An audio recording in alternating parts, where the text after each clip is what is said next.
Hello, I'm Rex Lita with the news. Thanks for joining us.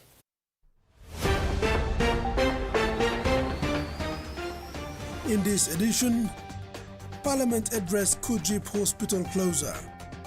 Sinai reaches retirement age, acting EC appointed, and MSG Cup finals postponed to tomorrow.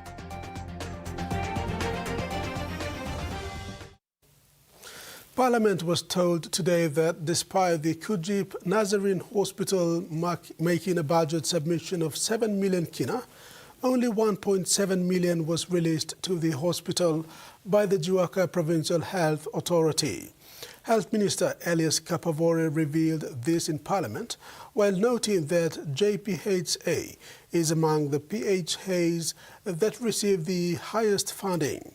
He then announced that the 5 million kina requested by the hospital management has been identified and should be released to the hospital by the week's end. Following the release of a notice by the management of the Kujip Nazarene Hospital on 17th November 2025, announcing the scaling down of services there, member for North Wagi Benjamin Moole took this matter to Parliament today. So on behalf of the people of Jiwaka, we don't have any provincial health hospital. We only benefiting from the church-run hospital in Jiwaka.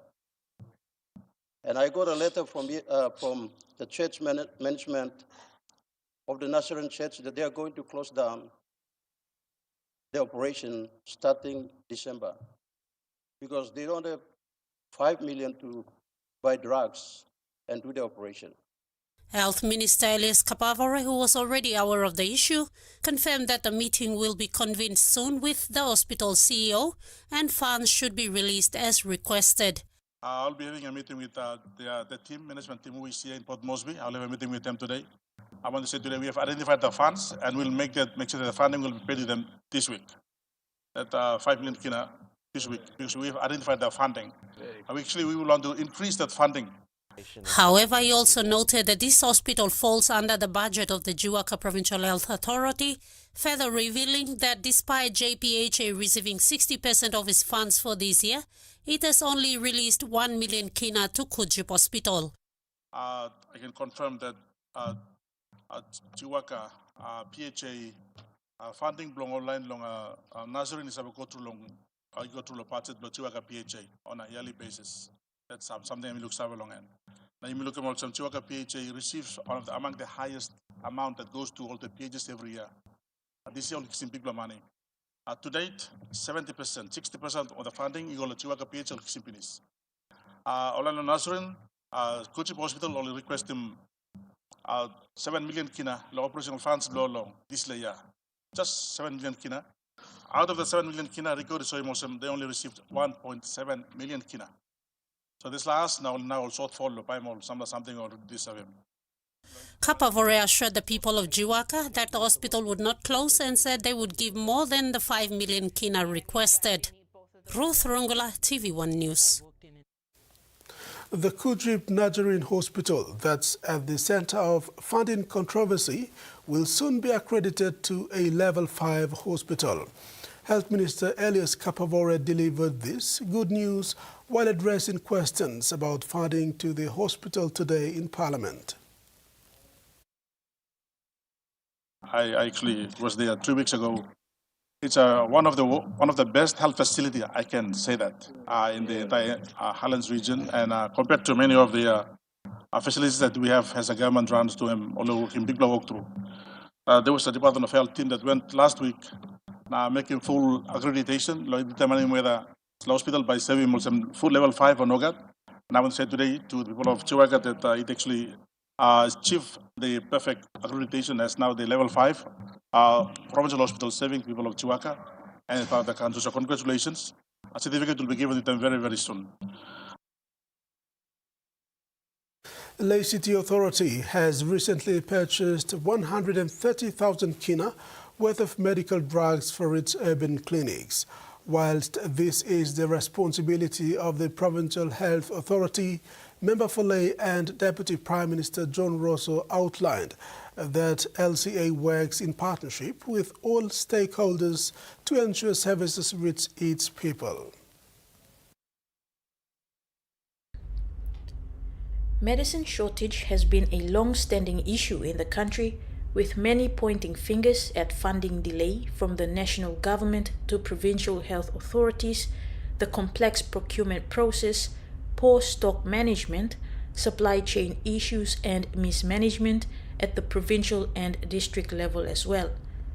Morobe's major referral health facility, the Engau Memorial Provincial Hospital, has also run low on medical drugs and consumables, with patients being forced to procure whatever they need at pharmacies, which is a costly exercise for many. Member for Lae and Deputy Prime Minister John Rosso has announced that the Lae City Authority has recently purchased 130,000 kina worth of medical drugs for its urban clinics from New Guinea Wholesale Drug. Purchased drugs and medicines to be able to subsidize a lot of the urban health centers while we wait for the hospital to sort out its issues. So line low place, sort out. So, people cannot afford going to the chemist. They can't afford going to that. So whatever little funding that we have, we'll keep the urban clinics working and with medicine while we look for solutions for the main hospital. The medicines will be distributed to all urban clinics once LCA receives them. Chief Executive Officer for the Morobe Provincial Health Authority, Dr. Kipas Binga, responded to the drug shortage issue in the province by clarifying that the procurement of drugs and medical supplies is a national function. He said if there is a shortage, then PHAs resort to try and procure the drugs with their operational monies, which in most cases is not enough to meet their demands. All our districts, they've seen the need and they've come out and they've done some procurement at the district level and they've supported them. So our challenge now is to have a central, if you like, a central drug store facility that instead of giving it to us, we pack all of them together and we have a visibility of that. So that's our challenge. And currently, all our districts are getting their supplies ordered through area medical stores, direct from the AMS in Lae. So they do their requisition and they give it to the area medical stores. They don't come to our pharmacists here, they go straight. Dr. Binga revealed that the 3.5 million kina that was given by the Morobe provincial government in December 2023 was used to support emergency drugs for rural health facilities in the province until the first quarter of this year. Meantime, Health Minister Elias Kapavore revealed in Parliament today that 239 million kina has been allocated for medical drugs in PNG, and from that amount, 182.3 million kina has been disbursed, with a remaining balance of 57 million kina. Minister Kapavore said this means that the government has already given 70% of the allocated funding to provincial health authorities. Kamela Guare, TVWAN News, Lae. Health Minister Elias Kapavore took a tough stance today, defending the health system in the country. He stated that the health system has not failed, and this is evident through groundbreaking initiatives. Minister for Health Elias Kapavore's remarks in today's Parliament session come amid ongoing discussions about the challenges faced by the healthcare sector, including access to services and the quality of care provided to citizens. Kapavore emphasized that while there are certainly areas for improvement, the government has made significant strides in enhancing healthcare delivery and addressing the needs of the population. Health system has not failed. 3 weeks ago, we started sending medical supplies to the 5 AMS. That was my response yesterday. Now, yet we look at Facebook also, nogat marsi net stuff. Today, we are now receiving reports from our medical supplies team to confirm. Milan Bay, we usually sent 620 boxes of medical supplies to Milan. Example. That's an example. It's going right across. So it is up to the provincial pharmacists, hostel pharmacists to do their order, place their orders. He further highlighted recent initiatives aimed at increasing funding, improving infrastructure, and training healthcare professionals as evidence of the government's commitment to strengthening the health system. The minister acknowledged that there are ongoing issues that require attention, but he urged lawmakers and the public to recognize the efforts being made to improve healthcare services. Kapavore reassures Parliament and the public that the government is dedicated to overcoming the challenges within the health sector and ensuring that citizens have access to quality care. System will not fail, Mr. Speaker. We will deliver the first state-of-art cancer facility by March next year at PMGH for the first time. If system fail or not? You talk about system, law health, you talk about human resource. This year alone, government put in 3,000 workmen more into the health system. 233 million kina. Our government gave them PE. Look at the 21 PHs, we delivered 3,000 for the first time. Yes, and then we have a standalone medical university for the first time. Freddie Mo, TVWAN News. Prime Minister James Marape has confirmed that the Electoral Commissioner, Simon Sinai, has reached his retirement age and therefore the Electoral Committee has appointed an acting commissioner. Marape announced this in Parliament today when responding to member for Madang, Brian Kramer. Prime Minister James Marape has confirmed that the country's Electoral Commissioner Simon Sinai has reached retirement age and the Electoral Commission Appointments Committee has appointed an acting commissioner in Margaret Vagi. She will ensure continuity in the electoral process of the country. Marape announced this in Parliament today while responding to member for Madang, Brian Kramer, who queried the leadership of the Electoral Commission and the implications for upcoming elections. Can the Prime Minister confirm that on or about the 28th of October 2025, the committee he chaired appointed Mrs. Margaret Vagi as Electoral Commissioner? 2. Has the gazettal notice for her appointment been issued? If not, why not? And when will it be issued? 3. Given Section 14 bars anyone from acting after the age 60, and the department's records show Mr. Sinai was born in 1962, on what lawful authority does he continue to act?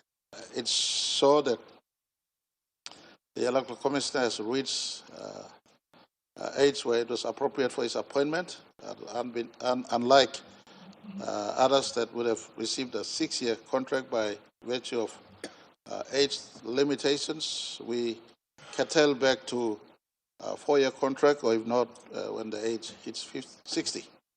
And so I want to confirm to the country records that was presented before the Electoral Commission Appointments Committee point to the gentleman reaching 60. The due process was deployed. A couple of names were presented to fill in the vacancy. And so those names were presented, and I want to make response in the matters relating to question 4 when he asks if these matters could be tabled. Unless the evidence that is, the need requires, I think my word is sufficient. Marape assured Parliament that the appointment of the acting commissioner would maintain the integrity and functionality of the electoral system during the transition period. The Prime Minister emphasized that the government's commitment to upholding democratic processes and ensuring that the elections are managed effectively even with leadership changes. He expressed confidence that the acting commissioner would carry out the responsibilities required to facilitate smooth operations within the PNG Electoral Commission. This morning I did shoot a text to Minister responsible. Please complete the process at the very earliest and allow certainty to the office. And I want to indicate to this House and to the country, and for many out there who feel they're qualified in this position, including the incumbent if he feels he's still underage. The process is complete. Meantime, Parliament resumes tomorrow at 10 a.m. Freddie Mo, TVWAN News. This is TV1 News. Digicel commemorates International Men's Day and NGHRI charts way forward. We'll have those stories and more when we come back.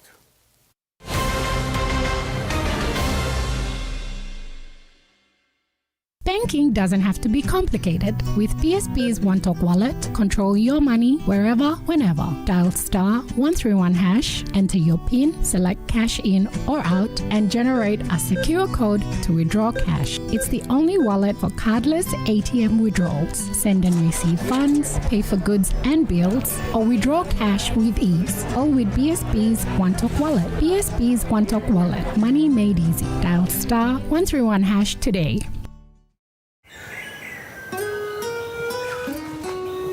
From the rich soils of the highlands, the finest coffee has been grown by generations of Papua New Guineans, expertly blended and roasted with over 80 years of experience, making the finest cup of Nescafe New Guinea blend, PNG's own coffee.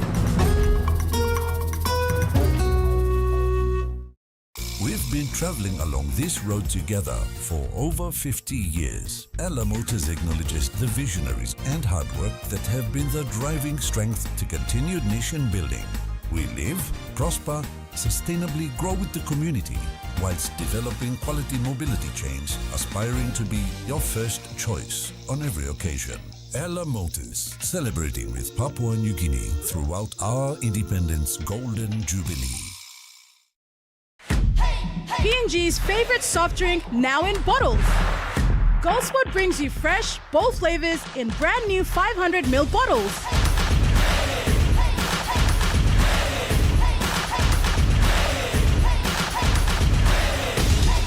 Taste the rainbow. More freshness, more flavor, more fun. Lime, orange, raspberry, and pineapple.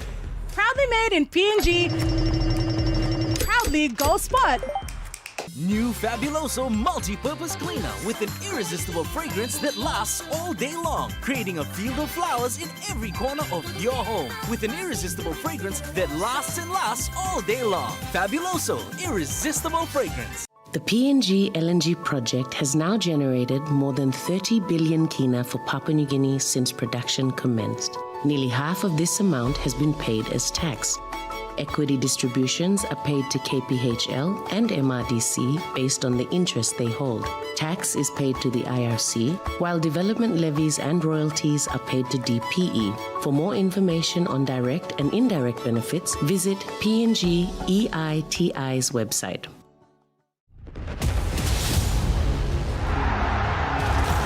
It's astonishing! That's what he's there for!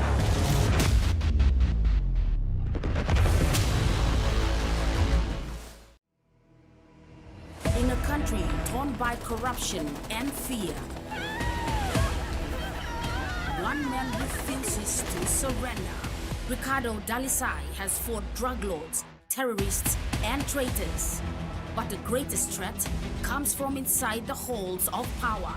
When justice is silenced, one hero will make his stand. Brothers Chapter 5 season premiere, Thursday, 20th November at 8 p.m.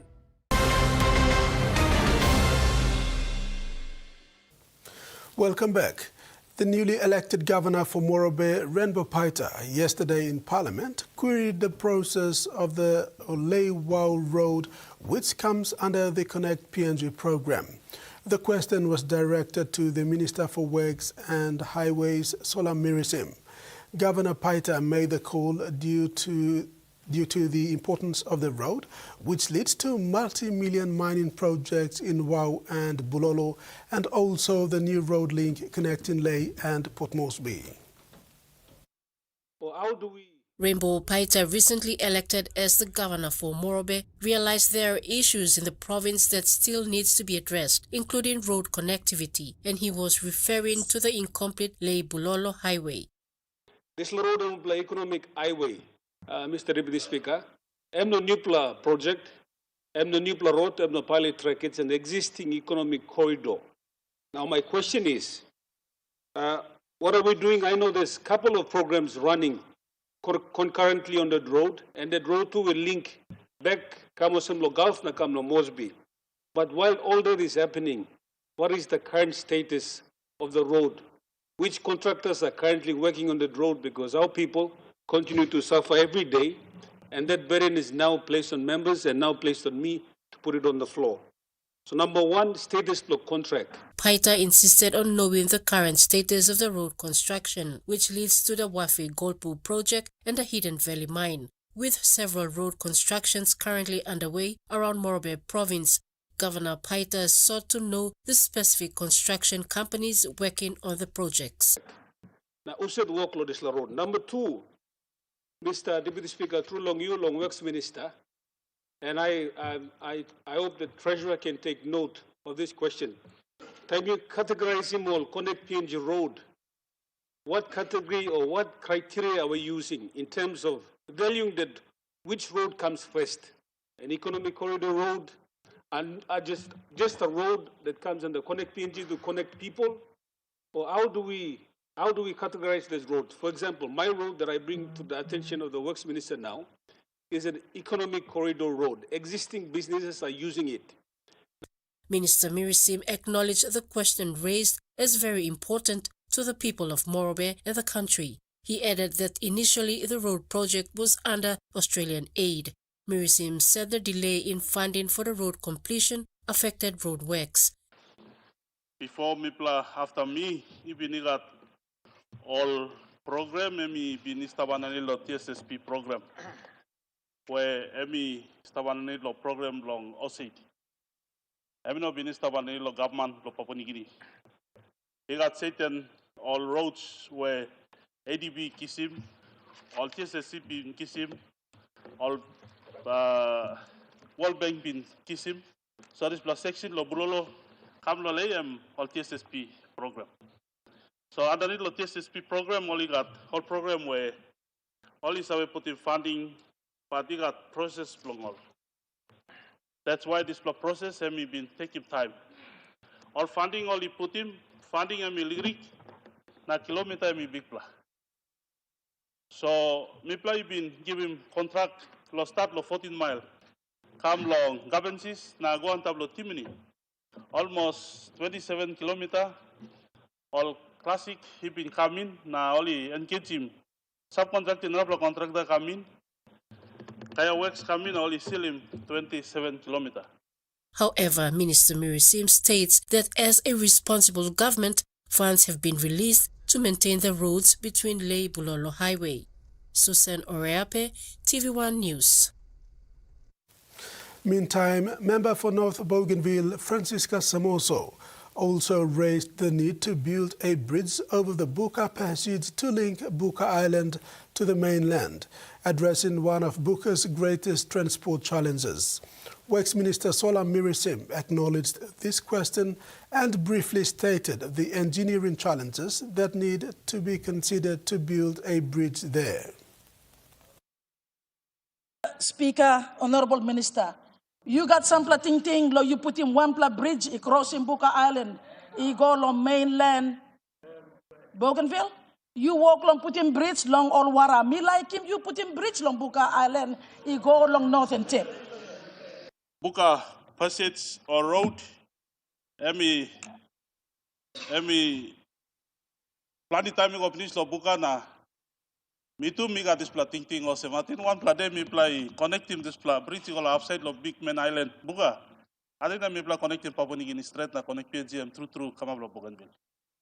So this ting and me sabigat na me talk to one them secretary no team lo me finish. Na you me talk. Emi special bridge where me play by mas luruk lo ship by run underneath too because emphasis na ship to come in or na play. All big plan something to come in so I can talk him all team law investigate good. Law how best all he can build him this bridge over. Digicel Foundation has again hosted this year's International Men's Day to continue its mission to reach out to and empower citizens and communities around Papua New Guinea. This year's theme is supporting men and boys. This highlights the importance of empowerment, resilience and positive relationship to men and boys in society. Selected grade 11 male students from 5 secondary schools in NCD were part of this significant event.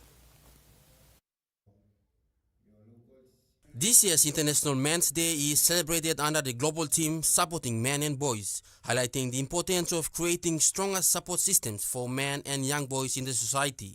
In Port Moresby, Didicel PNG, through the Didicel Foundation, brought together grade-level male students from Tokarora, Badiagua, Lascelles, and De Lascelles secondary schools. The students participated in information sessions designed to encourage dialogue on the challenges faced by men and boys and to explore ways of building healthier, more supportive communities in Papua New Guinea.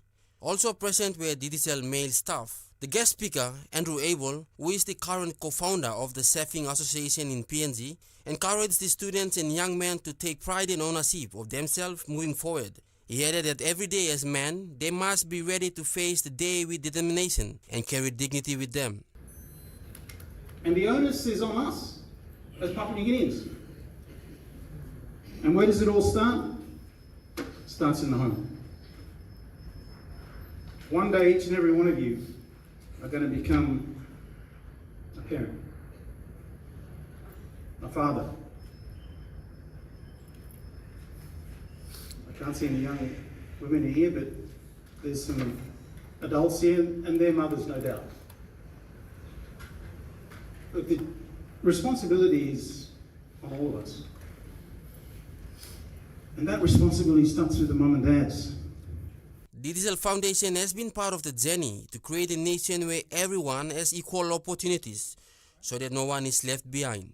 Didicel PNG Senior Vice President Luana McPherson, who officiated in the event, took time to encourage the young men to take their future seriously with regard that they will be leaders in the future at homes as fathers, husbands, and even in their respective professional spaces. As part of Didicel's advocacy in that space, the Man of Honor initiative by the company has been vocal in lifting men in society. Michael Tamtipais, TVWAN News. The Public Solicitor's Office has denied reports that it hasn't been providing legal aid to prisoners, instead calling for the media and public to read their annual reports to judge their performance. Public Solicitor Leslie Mamu and Attorney General Pilaniningi, in a media conference on Tuesday, November 18th, explained the functions of this office, particularly their role in assisting citizens who can't afford legal services. They want a legal assistance, the problem means applications, they come to public solicitor in the normal cost of engagement of the month. I read reports every month of all my lawyers in the courtrooms. And so we are quite surprised as to what that report means. What does it mean anyway? We are providing assistance to accused persons. And there is no report, there is no complaint by those individuals to the office as to lack of representation or request for lack of representation. The Constitution, Section 37, provides the public solicitor legal aid as the third option. And so those persons must apply for legal aid. They must apply. We are not in the business of touting for business. That's against the Lawyers Act.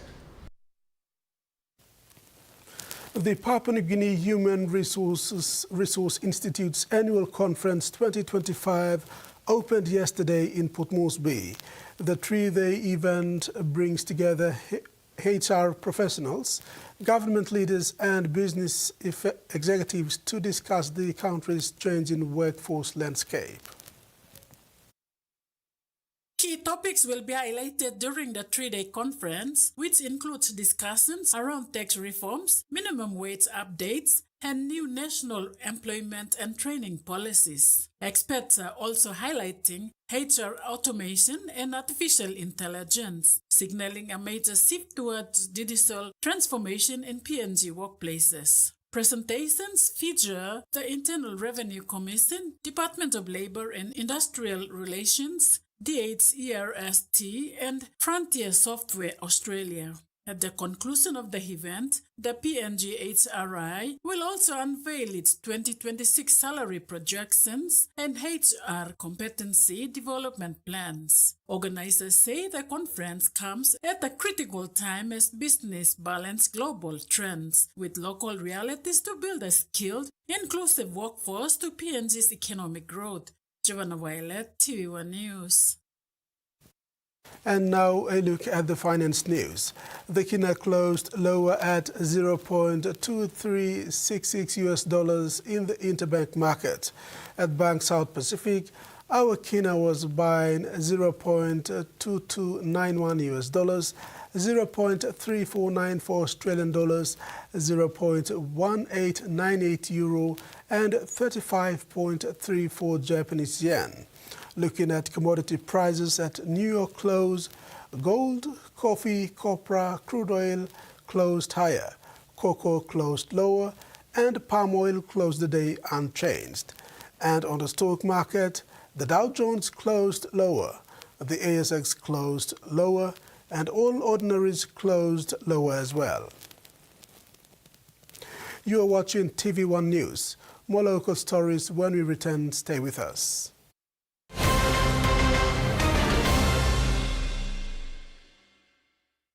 For too long, banking has felt out of reach for many. But now, PSP's OneTalk wallet is here to change that. Send and receive money, pay bills, and top up. It's your money, wherever, whenever. Because at PSP, we are committed to improving how our customers connect to our OneTalks, to our family, to the ones we love. PSP's OneTalk wallet. Money made easy. Dial *131# for everyone. Hiya, Mama. You wait then, but me add him special flavor.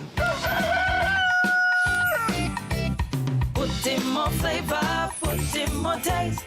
Magic kakaro, get up a big smile on face. Time cook him chicken, a great kumutu. Sip, sip, the moo, yes, magic on you. Maggi, P&G and Mia. Find P&G made. Life is about making memories, sharing new adventures.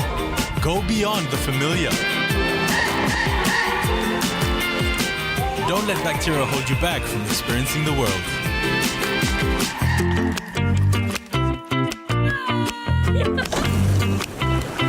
Protex uses natural antibacterial protection with flaxseed oil and eliminates 99.9% of bacteria. Free yourself. Go beyond with Protex. Long year 2024, 7 baby I born one time HIV.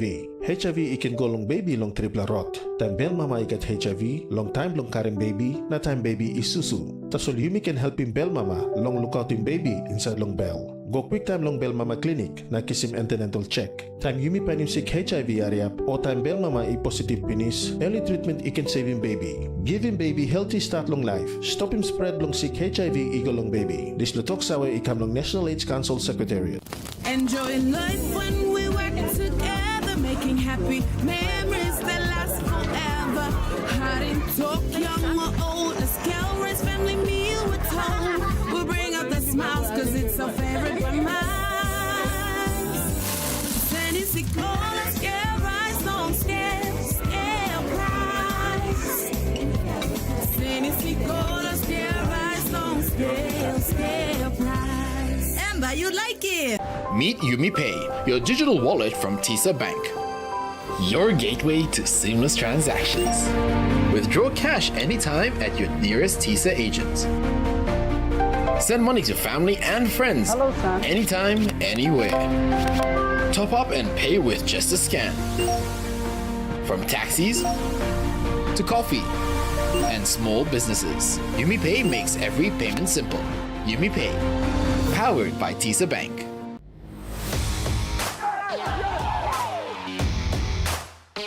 a try! What a try!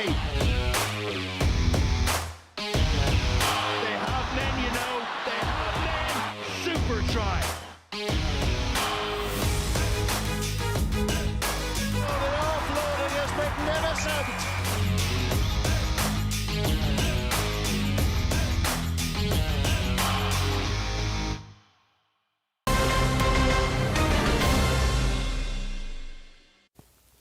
Thanks for staying with us. The 9th Biannual Provincial Disaster Coordinators Conference was convened on Monday, 17th November 2025 in Mount Hagen, Western Highlands Province. The theme of this conference was government sector-wide collaboration in disaster monitoring and response. Acting Director for National Disaster Center, Lucette Lasso, has revealed that Papua New Guinea is known to be one of the most disaster-prone nations in the world due to its geographical location and its environmental conditions. The nation regularly faces a wide range of natural disasters, including earthquakes, tsunami, volcanic eruptions, severe flooding, and prolonged drought worsened by the growing effects of climate change. These realities reinforces why this biennial conference is so important.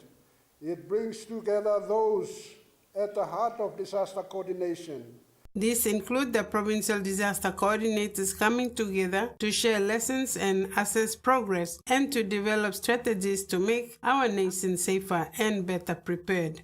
The conference theme of this year, Reset, Realign, Resource and Response, Building Resilient Communities Together, captures the urgency and direction of our collective efforts.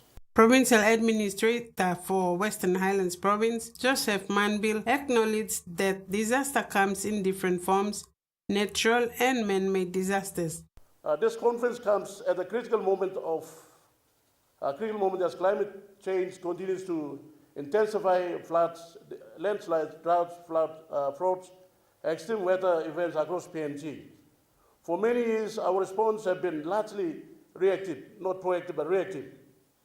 We must now shift towards preparedness, mitigation, early warning, and anticipatory action to protect lives and livelihoods.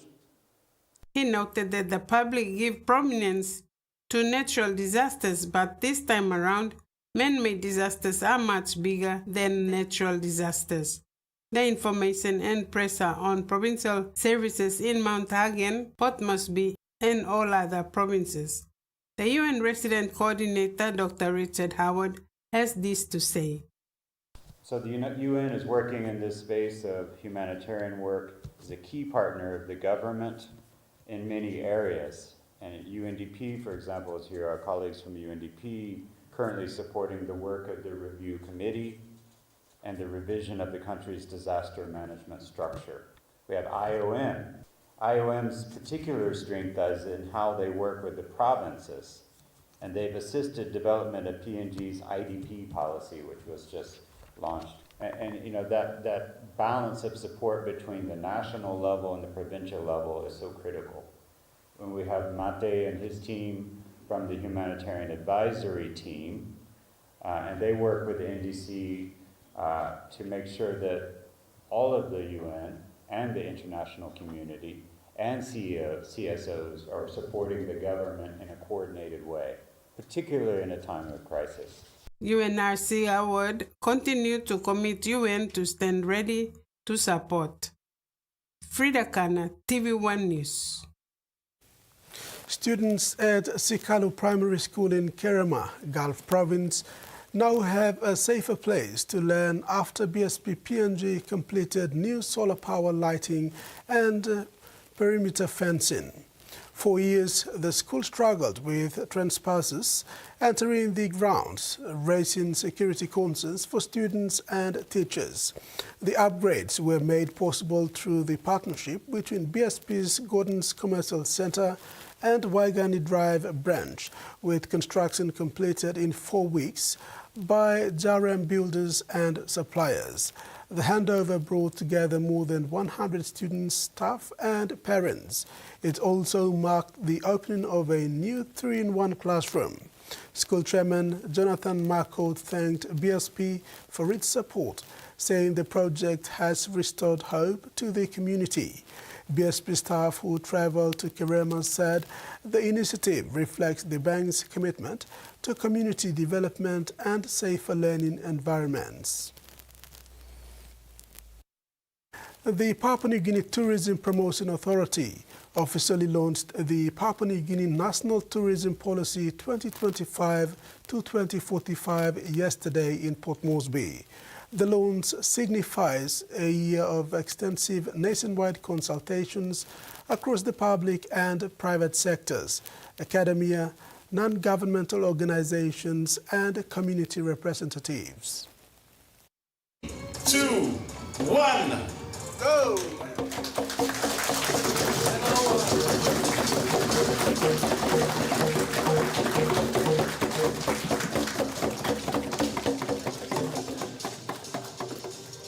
The National Tourism Policy 2025 to 2045 serves as a guide for whole-of-government efforts to achieve a multi-stakeholder shared tourism vision. It will be implemented through the tourism sector development plans convened by the authority every 5 years, outlining specific agreed medium-term strategic actions for all public, private, and community stakeholders. Developed with the support of the Pacific Private Sector Development Initiative and Asian Development Bank Technical Assistance Program undertaken in partnership with the governments of Australia and New Zealand. The review of the National Tourism Policy 1995 was conducted in December 2022. This was followed by key informant interviews and regional consultations held in 2023. The National Tourism Policy is framed around 15 policy areas comprising 5 cross-cutting themes and 10 tourism-enabling functions. Susan Oreape, TVWAN News. Turning abroad, the CSIRO will ex up to 350 jobs as the National Science Agency grapples with long-term financial challenges. The organization says funding has failed to keep pace with the rising costs of modern research. It's responsible for cutting-edge research, but today the CSIRO is staring down major cuts of its own. This is going to be catastrophic for the future of Australian science. The organisation will slash between 300 and 350 full-time equivalent research roles in what it's called a difficult but necessary decision to safeguard the National Science Agency. This is an important part of the CSIRO, making sure that it is fit for purpose and it's got a modern, forward-looking science agenda. The CSIRO says its funding is falling short. It's already axed more than 800 jobs in the past 18 months. That takes the job losses to more than that happened under the Abbott government, which is pretty extraordinary. An internal 18-month review of the agency's research portfolio has found it needs a sharper focus on areas like climate resilience, clean energy, biosecurity and artificial intelligence. Other research will be deprioritised. In some areas, for example, in nutrition, where that work has matured or is being undertaken by other scientific and research organisations in our university community, the CSIRO has resolved to pull back from some of that activity. You can't say that you're serious about tackling the big challenges we face and then cut science funding. The CSIRO employs almost 6,000 people at sites across Australia. It's not yet clear where the job losses will be most felt. CSIRO is the public science institute that bought us Wi-Fi, AeroGuard, the banknote. The fact that we now have a Labor government attacking it more than the Tony Abbott government did is an embarrassment to Australia. Consultation with staff begins tomorrow. You're watching TV1 News. Later in sports, MSG PM's Cup set for finals playoff in Port Moresby.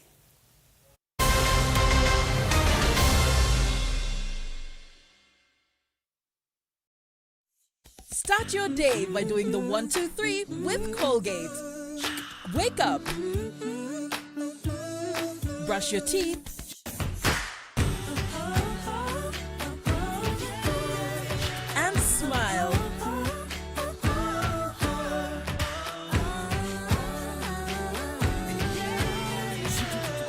Smile throughout your day with Colgate. The PNG LNG project has now generated more than 30 billion kina for Papua New Guinea since production commenced. Nearly half of this amount has been paid as tax. Equity distributions are paid to KPHL and MRDC based on the interest they hold. Tax is paid to the IRC, while development levies and royalties are paid to DPE. For more information on direct and indirect benefits, visit PNG EITI's website. Okay. Yep. Hi. Yes. Can I get a loan for my PNG contract? You need to fill out these forms, these ones, and then you can get back to me. Okay? Hello? Hello? Anyone? Hi, I'm Kenny. Can I get a loan here? Not here. Not right now. Hi, I'm Kenny. Can I get a loan here? Of course, Kenny. I'll take down your details. I'll help with the credit check. Thank you. And I'll help with your business plan. 1 car Kenny, 20 car Kenny, 1,000 car Kenny. FinCorp, fast forward your finance from zero to hero. Mtambo tru lonkarim o salim na simokin. Marijuana or all drugs no good ikam lo overseas or some cocaine or crystal meth. Nupla law or likolim Controlled Substances Act 2021 by making sawe lo you lo baim court fine enough money mark enough lo 2 million kina or go life year calabus. This platok sawe ikam long National Narcotics Bureau. One time Halivin, Vilom Australia, Papua New Guinea Law Na Justice Partnership. What are you doing in LA? I can't go back to London because I killed Freddie Darby's wife's cousin. Who's Freddie Darby? He's my old boss back in London. I haven't seen my son for over a year. Maybe I can get you safe passage. Anything you need, you name it. This is my son, Julian. A bully kicked my ass and stole my shorts. He needs to become a man, and that's exactly why he's coming on the next date with you. But, London Calling premieres Saturday, November 29th, 9 p.m. on HBO. The NBA on ESPN is happening now. We don't know who's going to catch fire or who will shock the world. We don't know which bucket will break some hearts, who's showing up courtside, if dynasties will ever dynasty again. And we don't know which play will become a poster. But we do know that for tip-off, Christmas, finals, and everywhere in between, Stop playing with me. ESPN is your home for hoops.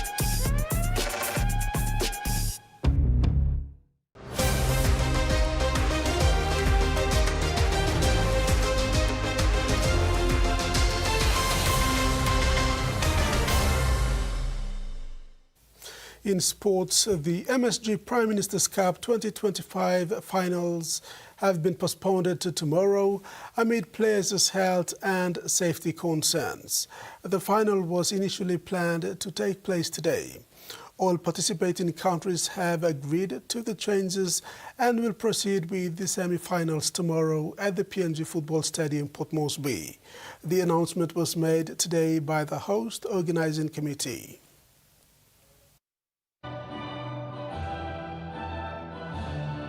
The MSG Prime Minister's Cup 2025, initially scheduled for semi-finals today, was postponed to tomorrow by the host organising committee after a close consultation with the participating countries on the welfare of the players. This will allow players to have enough time to rest and prepare for their semi-final matches tomorrow. This will also give the tournament organisers a reasonable break time so that they meet the FIFA Tier 1 competition requirements. Tournament Director Noel Mobia said this is a collective decision for the best interest of the players and in accordance with FIFA guidelines, which states that players must be given over 48 hours of rest ahead of their next match.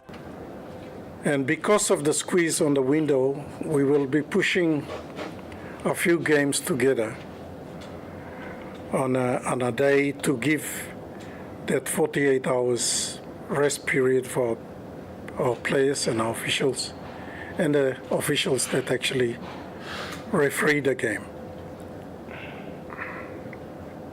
We are very concerned about the safety and well-being of our players and of our officials and management teams, and hence this 48-hour break in between matches will fulfill that requirement. He further said the Solomon Islands women's team played yesterday and would have gone into semi-final match today with only 24 hours turnaround, which is below the minimum 48-hour rest period required under FIFA guidelines. The late withdrawal of the New Caledonia in the 2025 MSG Cup has affected the draw and disrupted the competition, but all the participating countries have done well to complete the group games and are into the semi-finals. Bill Henry, on behalf of the MSG Secretariat, explained that the decision to defer the semi-finals to tomorrow is within the guidelines of FIFA, and they will be supporting the decision. He said this allows the footballers to have good preparation and to play some competitive football. Like Tournament Director mentioned, teams are happy. It is a bonus for them to have another extra day today for their training and preparation, so that we can have a very good competitive match tomorrow for semi-finals and fair to all our participants. Otherwise, and the changes to the schedule is in order to satisfy the minimum requirements of FIFA regulation on the rest days. The rescheduled semi-final will have 4 games tomorrow at the PNG Football Stadium. The best teams will proceed to the grand final on Sunday. The MSG Cup 2025 Organizing Committee has confirmed 4 matches semi-finals tomorrow at the PNG Football Stadium, Port Moresby. Games are scheduled to start at 10 a.m. and end in the evening. When unveiling these, a representative from the Tournament Director's Office, Paul Isorua, said the 2 women's games will be played first before the men's games. PNG and Solomon Islands meet in the first of the women's games before Fiji plays Vanuatu.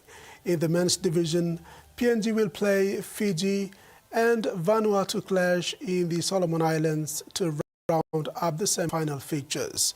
The winners proceed to the next stage of the finals on the weekend.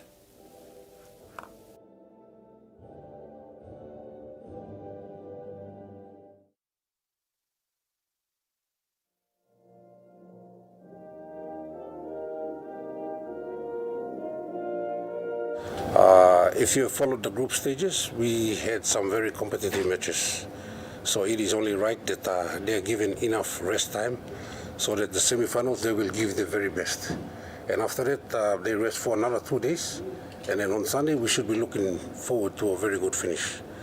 So I think it is only fair for all concerned teams and the players and match officials so that once we roll out the semi-finals tomorrow and the finals, 3rd and 4th place, and the finals on Sunday, we will have that maintained that high, intense competition by all teams, and we're looking forward to a good performance. Fiji Rugby has reached the biggest milestone yet, officially confirmed this week as a Tier 1 nation and a full participant in the new Nations Championship, set to kick off in July 2026.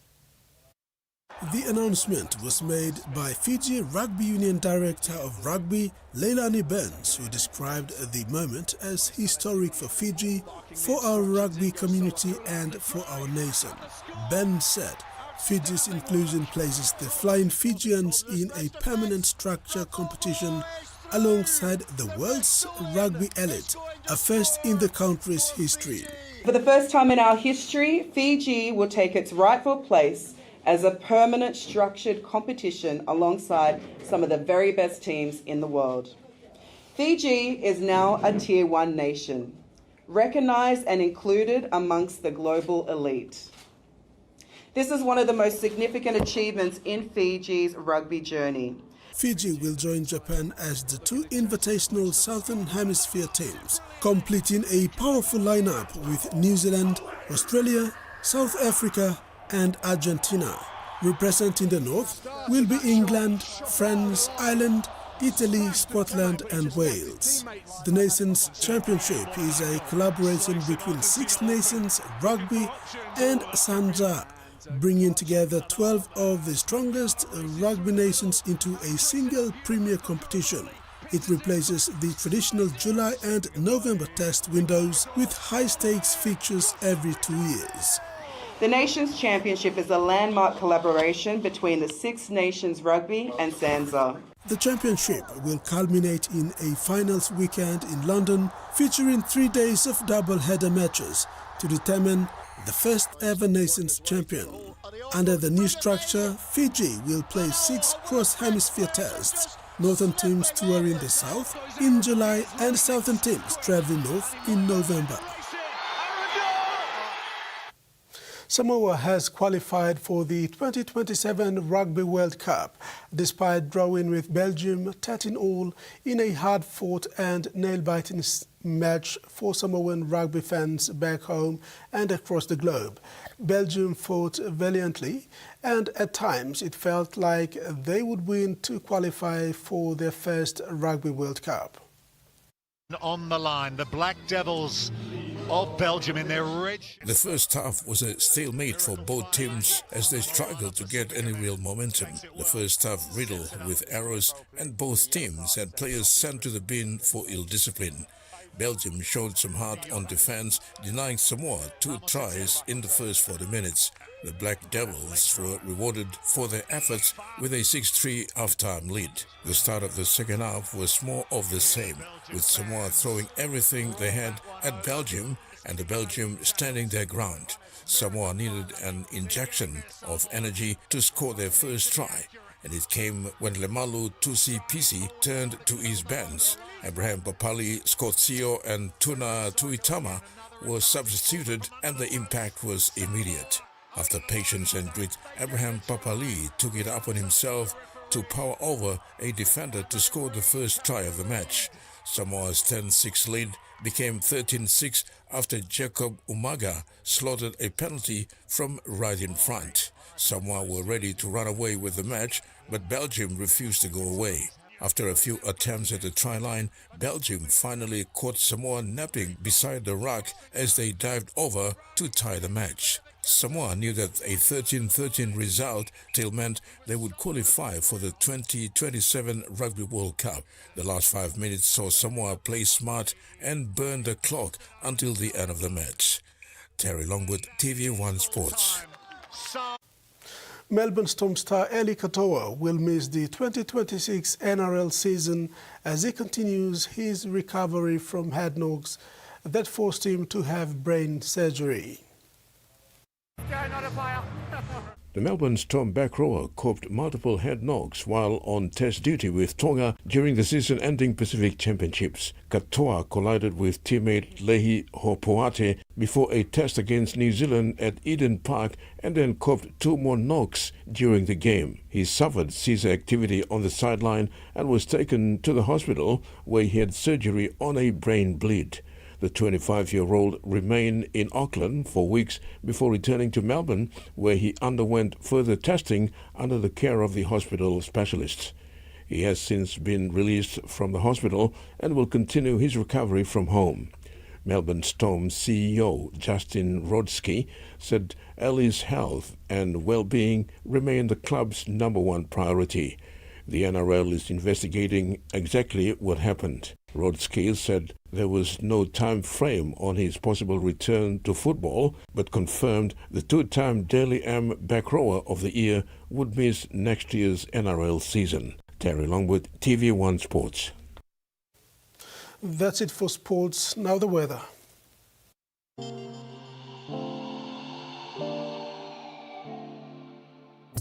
In regional focused, southern Port Moresby, partly cloudy with few showers and thunderstorms. Alatau, few showers and thunderstorms, then partly cloudy.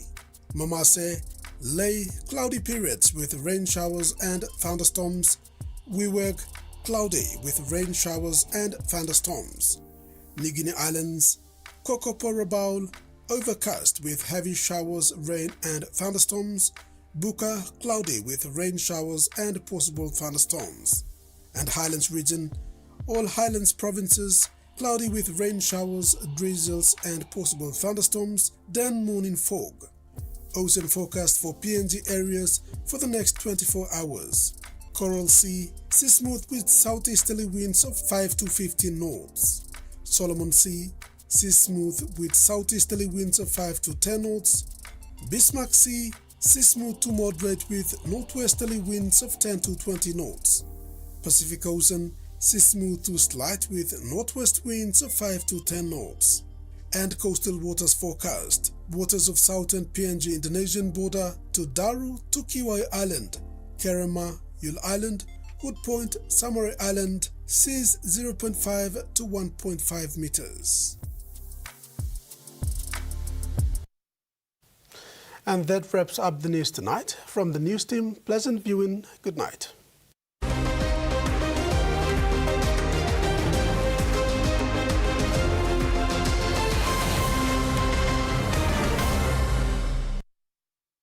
The TVWAN News was proudly brought to you by